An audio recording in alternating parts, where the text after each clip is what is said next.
the social aspects of what's taken on today, especially dealing with race. Okay. And having 3 black young men that you raise in, we definitively have that. And one of the things that, as a black man, that I had to impart or have to on a regular basis impart upon them is the fact that you must stand by your black woman and not just appreciate your mother, but I got an opportunity to listen to a woman born in 1903 telling me about all the things that she was denied.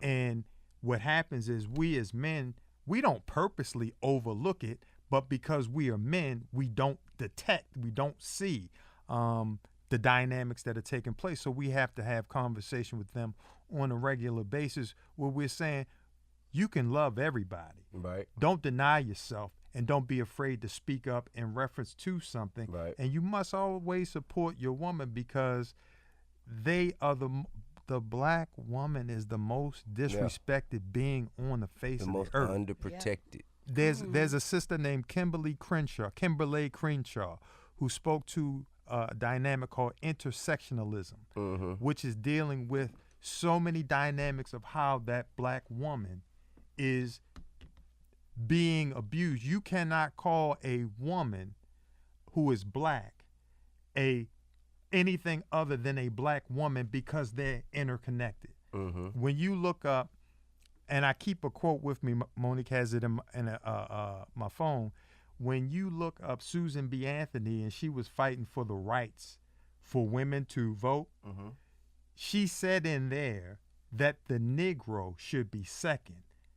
It should be the most intelligent and the essentially white woman that she was fighting for their right to vote. The black woman wasn't included in that. Right. So when you see these things, we have conversations in reference to that, because the bottom line is, if you want certain things to change, you've got to teach, and you have daughters. Right. You know what I mean? Absolutely. So it's a level of respect that we as black men have to have for black women. Right. Because if we held the black woman down in the way in which historically they've held us down, we as a collective race, because I won't use the word race because that's a word that was created, but we collectively as a people in this Western hemisphere, we would grow exponentially. Right.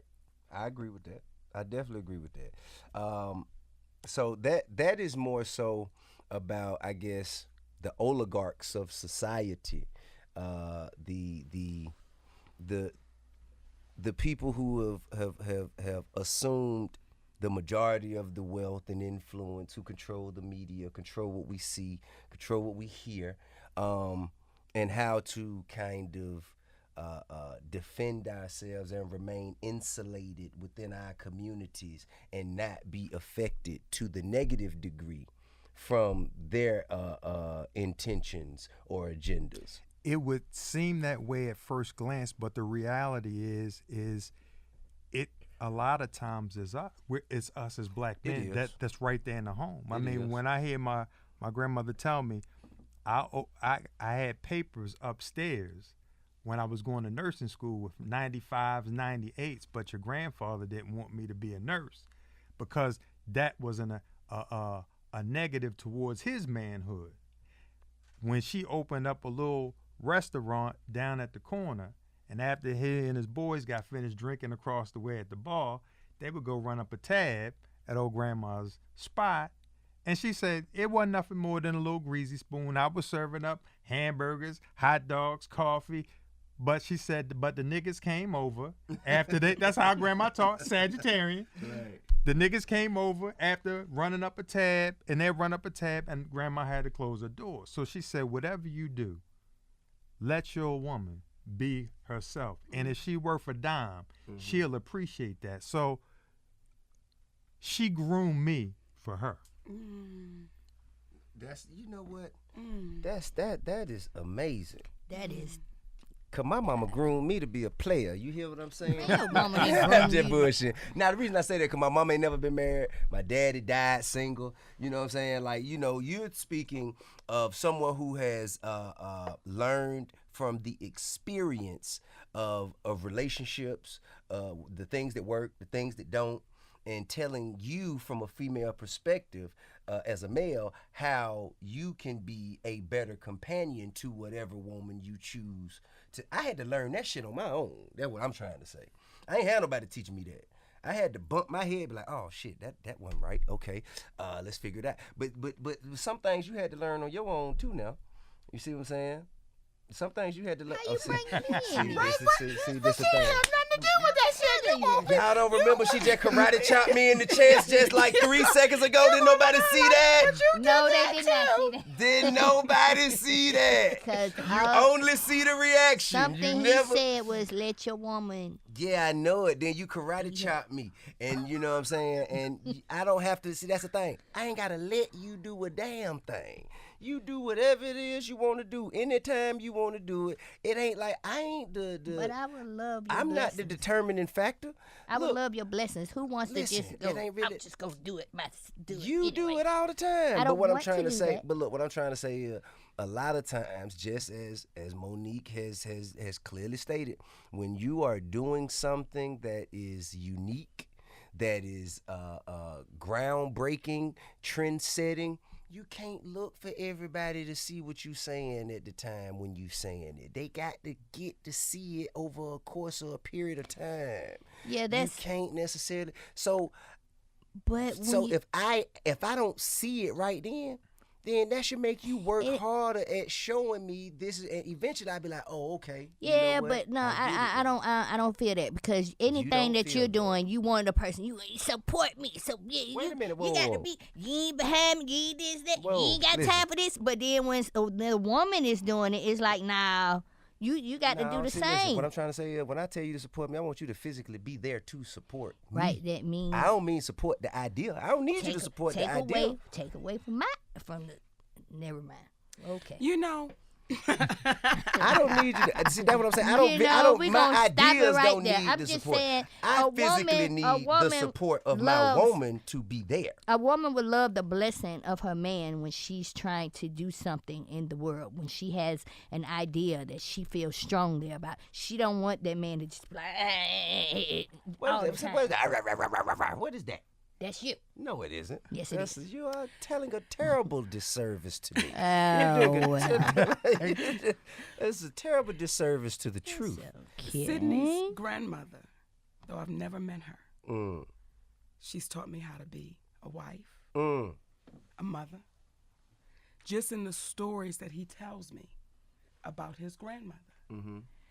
And like I said, coming into our relationship, Tiny, I was a mess, and I was a handful. That's all right. She was too. And I could still be that, right? But my husband loves me with the patience of a grandmother, and I don't make any decisions without my husband saying, "That's the way we're gonna go. That's the way we're not gonna go." And it's not no authoritative thing. I just, as his wife, I feel better. So I understand when she says the wife wants that husband to say, hey, baby, we got this. That's because right. If my husband doesn't approve it, I don't feel good about it. Remember the scene in Soul Food, the movie, right? Which one? The movie with Vanessa Williams and all of them. And the mother was sitting at the table. And this is where I think for us as black women, because I've said this on stage, and every time I say it, I feel the breath go out the room when I say I had to learn my place as a black man's wife, right? And this is the part that was challenging for me, because we gonna do this. But when that woman sat at that table and she said, I trusted your father, even when he didn't make the right decisions, I had to let him make those decisions. And what happens with us oftentimes is we're married to kings, but then we want to be the king. And when we read the fairy tale stories, there were not two kings. Right. The king and the queen can have a conversation, but the king had to come up with the final decision to lead the village or to run his castle. Now, I know that's hard for a lot of us to comprehend, but when I realized that for me, that I was married to a king. Now, there's some decisions, there's some things, it's some shit I'd be like, nah, daddy, because, and he'd be like, mama, okay, but not right now. Or that's not the way it needs to play out right now. Or if you feel adamant about it, give it a shot. Mm-hmm. If you feel adamant about, I'm gonna lend my support, but I'm just giving you my objective opinion. Right. Whatever you want to do, at the end of the day, we gonna ride. So we've been in each other's lives longer than we have not being in it. So this will be our 39 years going into knowing one another. And I say by the time we were 16, we knew we was like this. Mm-hmm. So those things come with time. And when you trust one another, my ultimate is I like seeing her happy, as I'm sure you like seeing her happy, and vice versa. Sometimes it may not seem like that when you have a passion about something you want to do, and they may be dealing with it from a logical standpoint, because the challenge with Libran men is we are logical, and there's a level of emotion that we won't have because we're not going to be ruled by emotions. We got to say, at the end of the day, when we went to school, they didn't say, tell us how you feel about 2 + 2. They say, solve the problem. So what happens is that understanding between the two can sometimes be a challenge, but then in the relationship, we have to understand how you as women think and how we think, and then come to a common ground to understand that at the end of the day, it's like y'all were talking earlier about who far stink the worst. You both eating the same food. Y'all both trying to win together. You know what I mean? I agree with that.